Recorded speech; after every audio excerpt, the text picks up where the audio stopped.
Welcome to Hardwood Handicappers with Zach Cohen, right here on VSiN, the Sports Betting Network. This is Zachary Cohen, VSiN.com senior editor with another episode of Hardwood Handicappers. Today is Monday, February 9th, and we are recording this at 10:15 a.m. Eastern. We have four plays that we really love for this slate. A couple of big ones, a couple smaller ones, but we have two sides, two player props, and I'm really looking forward to getting into these. So we'll just get things going right away with Pistons at Hornets. This game tips at 7 p.m. Eastern. This is a game where the Pistons are small road favorites. I'm going to be reading you DraftKings Sportsbook odds, but these can change. So definitely, don't come screaming in my comments on Twitter if you see these numbers of not the exact same that I'm reading them to you. But the Pistons are 2.5 point favorites. The total's 222.5. And this is a game where I actually played Detroit on the money line at minus 130, and I played it to win 1.5 units. I would play this at a little bit bigger of a number if you have to. If you can only get like minus 150, I'll do it.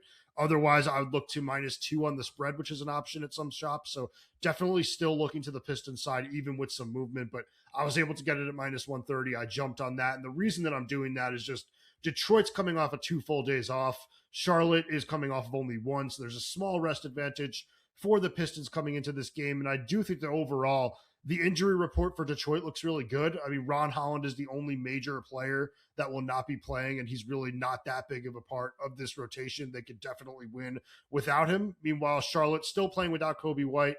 They traded for him at the deadline. They don't have him up to speed yet. So it's still going to be a game where I think the injury report kind of favors the Pistons a little bit. And I do just kind of think that this is a Pistons team that has been much better than Charlotte over the course of the entire season. And you just kind of have to decide whether or not you want to weigh an entire year's body of work or the last 15 games. Because if you look at the entire season, Detroit's number 2 in the league in adjusted net rating, plus 6.2. Number 2 in the NBA on defense, 109.4 adjusted defensive rating. Charlotte just 15th in the league in adjusted net rating at plus 1.1.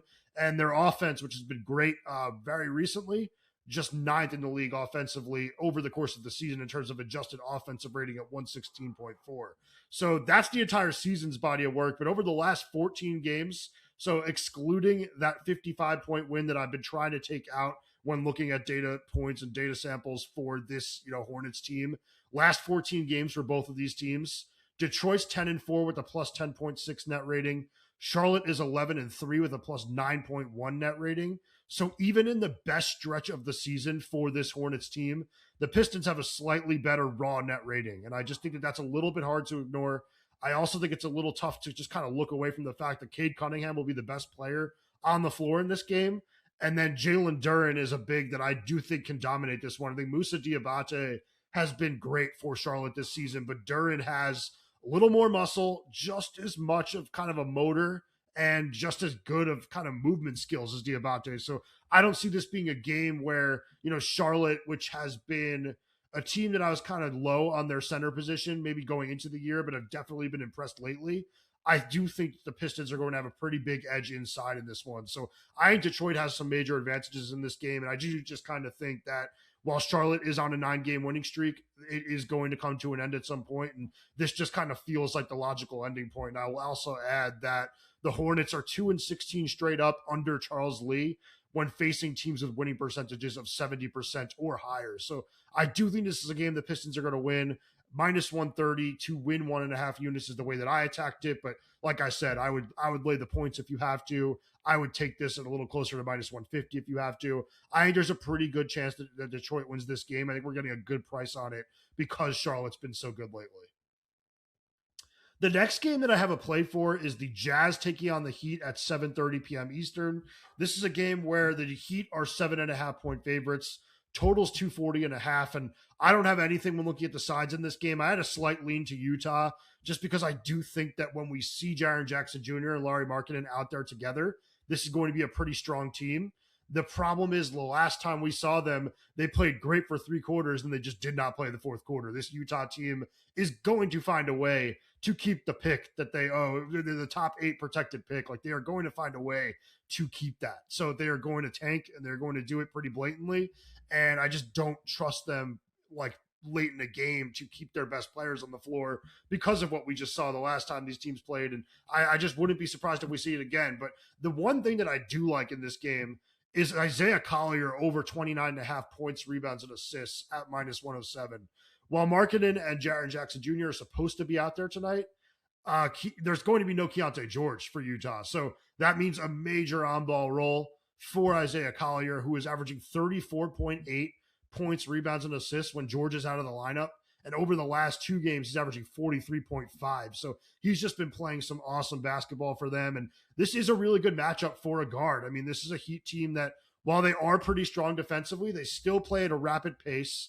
And they are a bottom 10 defense when you're talking about defending inside 10 feet, which is where Collier scores 3/4 of his points.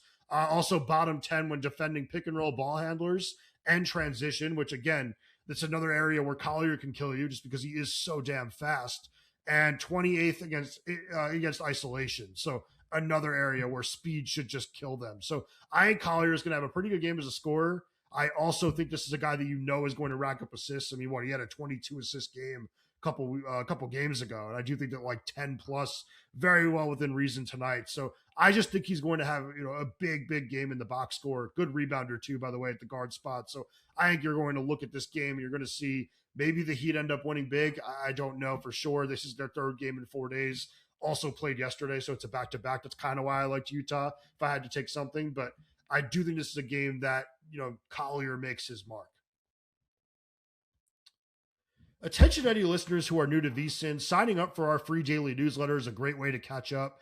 Delivered straight to your inbox every morning, VSiN's newsletter offers picks, data, and strategies for the day's betting menu. Sign up for free now at vsin.com/newsletter and start receiving your free newsletter tomorrow morning. That's vsin.com/newsletter. Stay ahead of the game and bet smarter with VSiN.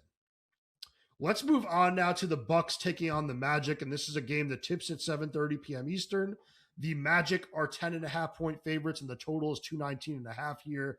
This is another one where I kind of had a lean to the underdog. I think that Milwaukee has a chance to keep this game close, but the play I'm making, it's not that surprising. It is on Ryan Rollins, but instead of points and assists, I'm just going over on points at 18.5. I just kind of think that I'm not ready to go away from Rollins props yet. He's just been playing too well without Giannis Antetokounmpo in the lineup, and Giannis remains out. He'll probably be out another couple weeks, but this is a guy that's gone over in 6 of his last 7 games when looking at point totals without Giannis. And in the 4 games he's played since the start of February, he's averaging 23.8 points per game. And this is a Magic team that is very good defensively when they are locked in, but no Franz Wagner tonight. That's one of their better wing defenders and one of their better, help side guys. I think that's going to be a big absence for them. And also, while they do have pretty strong overall defensive numbers, not as good as they've been the last couple of years. And also bottom 10 when defending pick and roll ball handlers, transition, isolation, and handoffs. That is somewhere that, Ryan Rollins can definitely beat you. And they also put opponents on the free throw line a lot. And with Rollins being kind of an explosive driver, I do think there's a chance that he ends up shooting 5 or 6 free throws in this game. I just think that there's going to be scoring opportunities for Rollins here just because of his ability to just kind of beat his man off the dribble, knock down some open shots.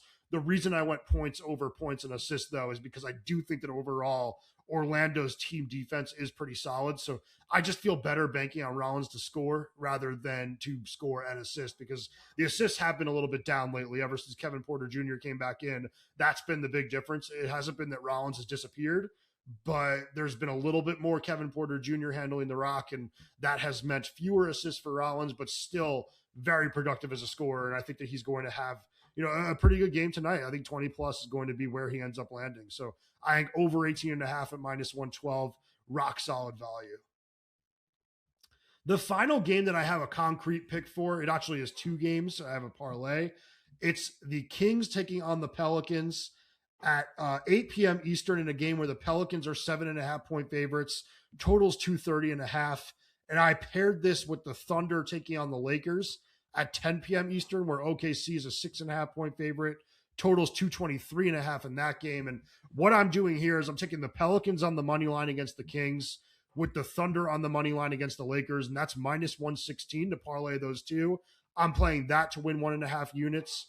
For the first game, the reason I really like New Orleans here is just that this is the 3rd game in 4 nights for Sacramento. This is also a New Orleans team that has had 2 full days off. So it's a major rest advantage for the Pelicans. And also, this is a Kings team that we've started to see, move towards the tank moving forward the rest of this season. I mean, this is a team that, for the last couple of games has been playing their young guys late in the fourth quarter, and not strictly because they've been losing by a lot. They've just been, trying to prioritize development, which maybe they should be doing at this point in the year. This is not going to be a playoff team. They need to get some of these young guys some valuable minutes, and that is what Doug Christie is looking to do now. And this is also a banged up team, so no Zach LaVine, no DeAndre Hunter, no Keegan Murray, no Malik Monk tonight. Also, Domantas Sabonis questionable with lower back soreness, so it's going to be a depleted injury report, a depleted roster, a loaded injury report is what I mean. And this Pelicans team, we'll talk about it all year. It's like they're awful, but they have no incentive to lose because they traded their pick away, and that's not going to change. Like by them winning a couple of games here and there, they're not going to be able to keep that pick, and it's going to be a bad trade no matter what. But still, it's a team that does not have any reason to just go out and lose on purpose like some of these other teams do. Like there's a reason for them to go out and compete the way that they normally would, and they are well rested. They are a pretty solid team when you just look at the roster. So I think overall, in terms of talent, rest, all that, I think you're looking at a Pelicans team that should win this game, especially with it being at home. So I like them on the money line this evening, and I'm pairing it with the Thunder over the Lakers, where no SGA for OKC, but the injury report is actually pretty clean outside of that. You're going to see J-Dub, Chet, Hartenstein, all those guys out there. And the Lakers, no Luka. So this is a game where if SGA was sitting, you would have had the best player on the floor with Luka out there, but he's not playing for Los Angeles tonight. And that actually means that even without Shai Gilgeous-Alexander, OKC is going to have the 2 best players on the floor in J-Dub and Chet. And then you're also talking about a team that's much better defensively. So you're going to be seeing a Lakers team that wants to be getting up and down and scoring, and not sure how successful they're going to be in doing that. And OKC, even without one of the best players on the planet, if not the best, I think they're going to be able to score against Los Angeles' defense. I just think that this Lakers defense is awful and hasn't given us any reason to believe in them this season. So I think this is a game the Lakers win. The Thunder win. And this is kind of a situation that we've seen with the Lakers throughout this season, where they look decent throughout the year, but they get up against a tough opponent and they just get the doors blown off. So I really think this is a parlay where we're getting a really decent price on 2 games that I think are a high probability of us winning. If you're looking to sharpen your edge this NBA season, VSiN Pro is where to start. Get advanced analytics, player prop projections, and expert insights used by serious bettors every day. Try it out for only $9.99 for your first month and see what smart bettors are using to beat the books. Head to vsin.com/subscribe and check out all the subscription options. I think this is an underrated time to be a VSiN Pro subscriber. Not only will you get all of my NBA work and all Steve McKinnon's NBA work, who does a great job with trends, analytics, all of that stuff that just helps you kind of get ready for each betting slate. You're getting all of our stuff for all of our other sports. And we do have March Madness coming up, so you're going to get some conference previews, which I'll be doing some of those. We're going to be doing conference tournament previews. Then we're also going to dive right into the tournament with our March Madness betting guide and, all of our March Madness, content, which I think we do a great job of covering over the course of the month or so that it is. It's just a really good time to jump on the subscription, especially when you can get a price like this. And also you get all my tennis work, and I am up like 25 units in tennis to start the season. So it has been a nice start to the year. So definitely would suggest checking those out if that's something that interests you. But let's move on now to 2 games that I don't have plays in, but I do have leans and I do have things to look out for that could turn into plays. So if you head over to vsin.com later and you are a VSiN Pro, you will potentially see me adding to my card. And we will start with the Cavaliers at the Nuggets, a game that tips at 9 p.m. Eastern. Right now, the Nuggets are 1.5 point favorites. The total is 239.5. Both of these teams coming off 1 day of rest. And I have a really strong lean to Cleveland in this game. I mean, there's no Aaron Gordon, no Spencer Jones, and no Peyton Watson for Denver. So there is a really good chance that this Cavaliers team has a strong advantage on the wing. And I already love their backcourt compared to pretty much any backcourt in the league right now. I don't think that you can really top Mitchell and Harden, at least in the Eastern Conference. And this is definitely the best backcourt in the East right now. So I definitely think that this is a game where you're looking at a Cleveland team that matches up pretty well. This could be a big Joker game because of all the absences for the Denver side. And I do think that he's, much bigger than Jared Allen. You could probably score on Jared Allen at will. So wouldn't be surprised if Joker has a big scoring game. But what I'm keeping an eye on with the injury report is Jamal Murray's questionable for Denver. Jalen Tyson and Dean Wade are questionable for Cleveland. And oddly enough, like I would be fine with all three of those guys going and taking the Cleveland side.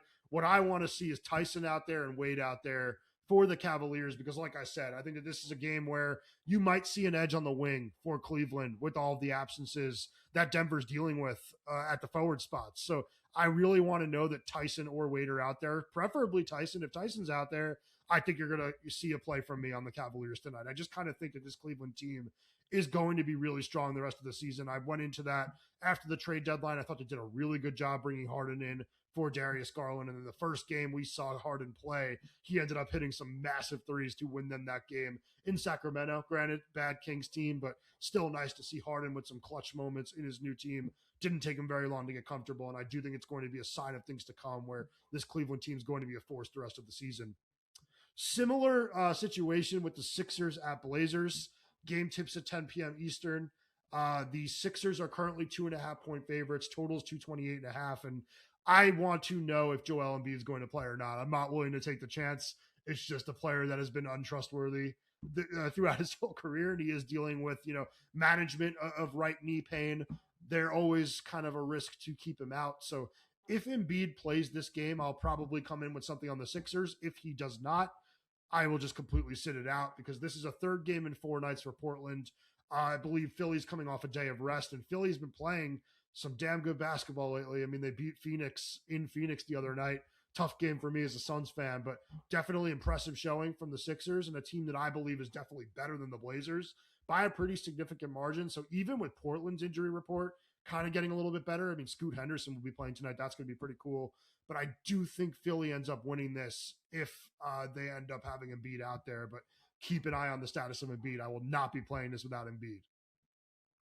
So I have those two plays, two sides and totals and parlays, 2 player props, and then those 2 leans. And then I want to do a little bit of takeaways from the weekend. I mean, it's not crazy. We didn't have that, insane of a weekend of basketball, but biggest results, I think, honestly, just biggest result. We'll talk about one. Clippers beat the Timberwolves 115-96 behind 41 points from Kawhi Leonard yesterday in a road game. And it's now the Clippers' back, second game in a win in a row. 2-0 without Harden now. So while I do think the Cavaliers did well in that trade, so far so good for Los Angeles, even without Garland on the floor. And I guess I just say all that to say that, Kawhi had 41 points in that game. They still have a pretty good center rotation, even without Zubats. I know that Brook Lopez is a little bit washed, but still, a solid rim presence defensively and a good stretch, 5 offensively. And then I really like Niederhauser off the bench. Did I just get that name wrong? I sometimes Henry Rowan Gardner it with Niederhauser. But yeah, rookie of the year. Get that last name wrong all the time. But yeah, Niederhauser is a solid rookie off the bench with a lot of athleticism, a lot of energy. I think that center spot's okay. So once Garland comes back, I think that this Clippers team's still going to be really good the rest of the season. I just think it was a matter of like when I was kind of grading this trade and like talking about it, it was you just went from being, they've won like 75% of their last 30 games or whatever. They've been awesome.